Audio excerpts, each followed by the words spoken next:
আসসালামু আলাইকুম रहमतुल्लाहि व बरकातहू। सही मुस्लिम हदीस नंबर 197। हज़रत मोहम्मद सल्लल्लाहु अलैहि वसल्लम फरमाए है, मैं वही जो जन्नत के दरवाज़ा पहले खटखटाऊँगी और जन्नत जाने के लिए मेरे उम्मती के लिए मैं पहले ही सुपारिश करूँगी। हदीस सही मुस्लिम। হাদিস নম্বর হচ্ছে 197। প্রিয়নবী রাসূলুল্লাহ সাল্লাল্লাহু আলাইহি ওয়াসাল্লাম বলেছেন, আমি প্রথম ব্যক্তি যে জান্নাতের দরজায় খটখটাবো এবং আমার উম্মতিদের জন্য সুপারিশ করে আমি জান্নাতে নিয়ে যাবার জন্য আমি প্রথম ব্যক্তি। হাদিস সহিহ মুসলিম। ব্যাখ্যা, নবী কাছে কী বলেছেন? আদম শফিউল্লাহ থেকে ঈসা রুহুল্লাহ পর্যন্ত সমস্ত নবী রাসূলরা বলবে না আমার কাছে হবে না, মুহাম্মদ সাল্লাল্লাহু আলাইহি ওয়াসাল্লামের কাছে যাও, আমরা সুপারিশ করতে পারবো না, আল্লাহ রেগে আছে, ক্ষেপে আছে, তোমরা নবী মুহাম্মদ সাল্লাল্লাহু আলাইহি ওয়াসাল্লামের কাছে যাও। আর কী করে এরা বলে নাকি পীরে না ধরে জান্নাতে চলে যাবে, বেনামাজি পীর আর মুরিদও বেনামাজি।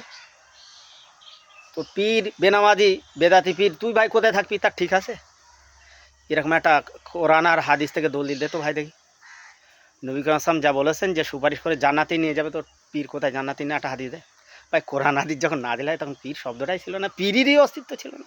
এশীয় উপমহাদেশে করে খাওয়ার জন্য এটা একটা ব্যবসা, পীর ব্যবসা, মাজার ব্যবসা, একটা ব্যবসা, তাবিজ ব্যবসা। ইসলামের যে যদিও আমাদের দলিল কোরআন হাদিস, সৌদি আরব নাই, তথাপিও সৌদি আরবে পীর হয় না, পীর হয় এশীয় উপমহাদেশে, ভারত, বাংলাদেশে ইত্যাদি ইত্যাদি এশিয়া মহাদেশে। হ্যাঁ, এবারে নবী করিম সাল্লাল্লাহু আলাইহি ওয়াসাল্লাম সিয়াসিতে হাদিসে বলেছেন যে আমার সাহাবীরা পৃথিবীর যে কোনো জমিনে তারা ইন্তেকাল করবে, সেই জমিনের অধিবাসীদের জন্য সেখানে সুপারিশকারী হবে। আমাদের হিন্দুস্তানে কেরালার রাজা চেরামান পেরুপাল ওরফে তাজউদ্দিন, তিনি নবী সাহাবী, তিনি সুপারিশ করতে পারবে। গুজরাটের রতন রাজি আল্লাহ তাআলা, তিনি হিন্দি থেকে মুসলিম হয়েছিলেন এবং নবী সাহাবী হয়েছিলেন, তিনি সুপারিশ করতে পারবে। এরকম নবী সাহাবীরা সুপারিশ করতে পারে সেই জমিনের অধিবাসী। রাসূল বলেছেন, কিন্তু নবী কথা বলে জানেন যে পীরেরা সুপারিশ করবে।